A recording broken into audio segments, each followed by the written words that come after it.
আমরা হাসিনা পলায়ন এই দেশের মানুষের মঙ্গল বয়ে এনেছে। বহুভাবেই একটি ফ্যাসিস্ট সরকারের পতন হয়েছে, কিন্তু আমরা কিন্তু বারবার একটা কথা বলেছি যে ফ্যাসিস্ট সরকারের কথা বলতে বলতে নিজেরা যেন ফ্যাসিস্ট না হয়ে যায়। আজকে এই সরকার আজকে প্রায় কত মাস, 10 মাসের মতো হয়ে গেল, প্রায় 11 মাস এখন পর্যন্ত স্বৈরাচারের দোসরদের সকলের বিচার করতে পারেন নাই, একজনেরও না। আবার হত্যাকারীদের গ্রেফতার করেন নাই। বহু লোক পালিয়ে গেল, আরামের সঙ্গে দেশ ছেড়ে পালিয়ে গেল বহু লোক। অল্প লোক ধরা পড়েছে,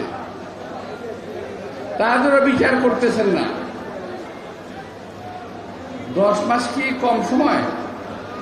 অনেকে বলেছে 10 মাস খুব বেশি সময় না, এটা কম সময়ও নয়।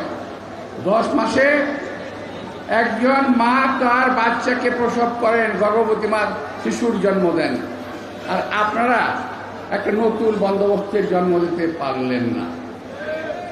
পেরেছেন অবশ্যই, শহীদদের রক্তের বিনিময়ে আজকে কি পেরেছি আমরা? অনেকে আমরা টাকার কুমির হয়েছে। যাদের ঘরে একসময় খাওয়া ছিল না, তারা কিছু খাওয়া পাচ্ছি। আপনারা মনে রাখবেন, এই অন্যায়ের বিনিময়ে যা অর্জন করছেন, তা যারা আপনারা ভক্ষণ করছেন, পান করছেন, শহীদদের রক্ত পান করছেন আপনারা। এই কথাটা মাথায় রাখতে হবে। প্রিয় ভাইয়েরা, এই সরকারের বিশিষ্ট নেতৃবৃন্দ, এই সরকারের বিশিষ্ট উপদেষ্টাবৃন্দ, তারা বিভিন্নভাবে সুনাম করছে। কি আর বলবো, কার কথা বলবো? লাভ নাই।